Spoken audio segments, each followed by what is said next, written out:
Bonjour. Aujourd'hui, le tutoriel, ça va être pour commencer votre premier jeu en Scratch de Pong. Ce jeu ici, à cause de la simplicité du jeu, est très utile pour apprendre plusieurs différents concepts de programmation. On va l'utiliser dans des différents langages, juste pour que vous pouvez, en premier lieu, comparer les différents langages, mais aussi en même temps apprendre les bases du langage et de la programmation et les différentes structures qu'on peut utiliser. Alors, en premier lieu, j'ai nommé mon programme ici Pong pour que je puisse savoir c'est quoi quand je vais regarder à travers mes fichiers. Je dois commencer un nouveau lutin. Alors, j'ai effacé le chat. Je vais commencer un nouveau lutin ici. Et puis, le lutin pour Pong, c'est juste une raquette, c'est juste un rectangle très simple. Alors, on va continuer avec ce modèle-là. Si vous voulez, vous pouvez faire quelque chose de plus complexe, mais pour moi, le rectangle, ça suffit. Alors, je vais encore utiliser un vecteur, encore comme j'ai déjà mentionné dans le passé, les vecteurs utilisent moins de ressources de l'ordinateur, alors le programme devient plus efficace. Je vais commencer avec un rectangle ici. Avant de dessiner le rectangle, assurez-vous que vous ayez la bonne couleur à l'extérieur de la forme. Alors, je vais dessiner un petit rectangle ici.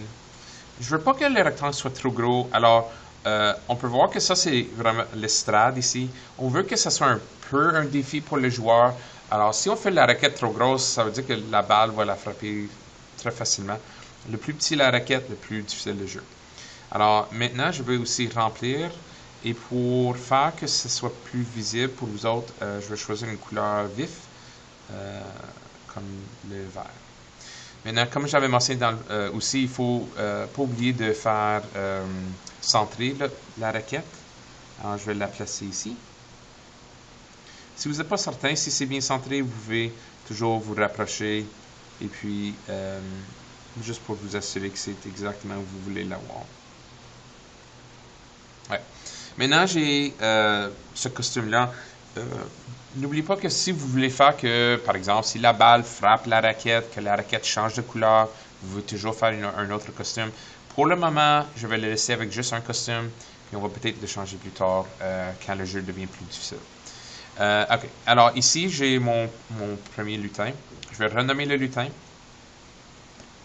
Ça va être la raquette du joueur.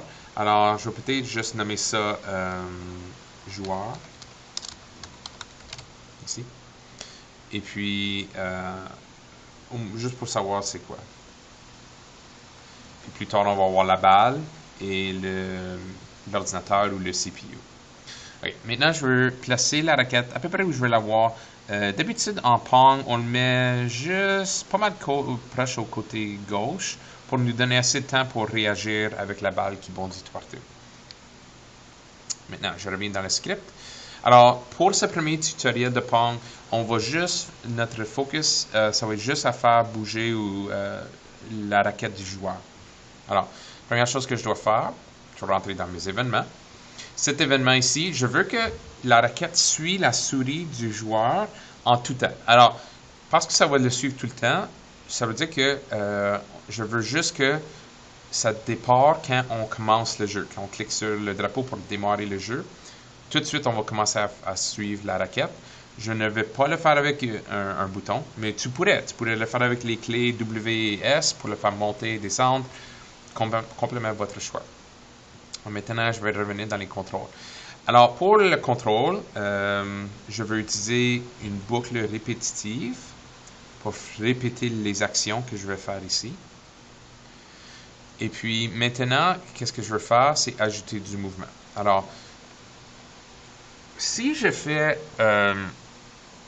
j'ajoute juste un mouvement ici, ça veut dire que je peux seulement aller vers le haut ou le bas, mais j'ai vraiment ici deux choix à faire.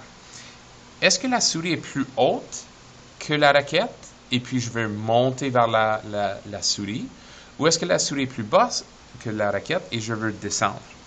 Alors, maintenant que je dois faire un choix entre le haut ou le bas, il faut ajouter une nouvelle structure qu'on n'a pas appris à utiliser encore. Alors, voici la nouvelle structure. Nous allons utiliser une structure, on appelle ça un if en anglais, mais ici en français, c'est un si. Alors, voici comment ça fonctionne. Si, ici, on va mettre une condition qui sera vraie ou faux. Si ça c'est vrai ou faux, alors dans le cas, si c'est vrai, alors je vais faire cette action-là. Sinon, je vais faire la deuxième action. Je vais vous montrer un exemple. Alors, je dois ajouter une condition qui va être vrai ou faux ici. Alors, qu'est-ce qui va être vrai ou faux? Si la souris est la position Y de la souris ou la position Y de la raquette est plus basse que la position Y de la souris, ça veut dire que je veux monter vers la souris. Alors, voici comment le faire. Je peux rentrer dans mes opérateurs. Vous allez voir que pour les structures qui sont vraies ou faux, que c'est comme un diamant ici. Alors, je vais prendre cet objet-là et puis je vais dire le plus gros que.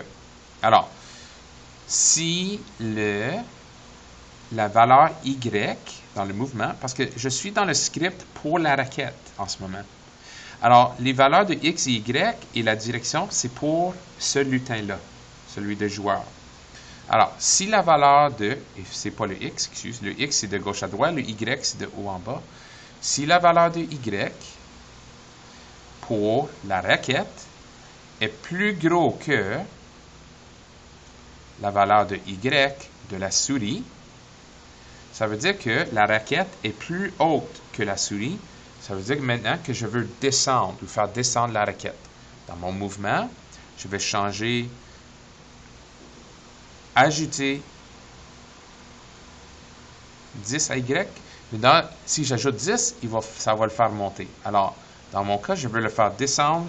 Moi, je vais le mettre à négatif 5 pour pas que ça bouge trop vite. Sinon, alors si la valeur Y de la raquette est plus grosse que la valeur Y de la souris, on va faire descendre la raquette. Sinon, on va faire monter la raquette. Alors, je peux ajouter ici et je change la vitesse à 5. Et si on fait jouer, on verra que ça fait monter et descendre la raquette à partir de la souris. Cependant, on a un petit problème. Quand la souris est exactement à la même hauteur que la raquette, le jeu ne sait pas si il devrait faire monter ou descendre la raquette. Et puis, on a un petit un grouillement là, de la raquette qui fait que c'est pas beau. Alors, voici une solution pour ceci. Au lieu de faire juste la souris, la valeur de souris, si on ajoutait un peu de hauteur à la souris, on aurait une petite zone où il n'y aurait pas de réaction du tout, pas de mouvement. Alors, voici comment on va le faire. Plutôt que d'utiliser juste la hauteur de la souris, je vais rentrer dans l'opérateur. Puis ici, je vais faire une addition, remplacer la souris avec l'addition, remettre la souris dans la première position de l'addition et mettre une valeur de 5, par exemple. Ça veut dire que seulement si la valeur de Y de la raquette est plus grosse que la valeur de Y de la souris plus 5. Maintenant, je veux faire la même chose pour le sinon. Mais dans ce cas-là, je ne peux pas faire un vrai ou faux ici. Alors, je dois revenir dans les contrôles, ajouter une nouvelle structure sélective. Et puis, maintenant, on peut voir que sinon et si. Alors, ici, je peux ajouter une nouvelle opération. On appelle ça où on peut faire des vrais ou faux, comme ici, tous ceux qui sont des diamants. On appelle ça une structure booléenne. Alors, ici, je vais ajouter le plus gros, le plus petit que. Je reviens dans le mouvement, les ordonnées d'Y. Pour la souris, dans le capteur. Non, en premier, je vais ajouter l'opérateur pour la soustraction maintenant. Parce que je vais aller un peu plus petit que la valeur de la souris. Revenir dans le capteur, j'ajoute la valeur Y de la souris et je peux soustraire 5 de celui-ci. Maintenant, ça veut dire que la valeur de Y, la hauteur Y de la souris, si on regarde ici la valeur Y de la souris, on peut la voir ici. Ici, c'est environ négatif 55. Ça veut dire que jusqu'à négatif 50, jusqu'à négatif 60, il devrait avoir aucun mouvement de la raquette. Puis on va essayer pour voir. On fait monter, on fait descendre, et puis si on arrête de bouger la souris, maintenant, on peut voir que la raquette ne bouge pas parce qu'elle a une petite zone de 10 points, de 10 pixels, du plus 5 au négatif 5, où elle ne réagit pas du tout. Ça veut dire que si on fait des petits mouvements, des fois, c'est moins fluide, mais quand même, au moins, ça donne une meilleure impression sur le joueur. Alors, on va arrêter ici pour tout de suite, puis on va continuer plus tard, soit acheter la balle ou acheter le joueur pour l'autre joueur, l'autre raquette de l'ordinateur. Merci.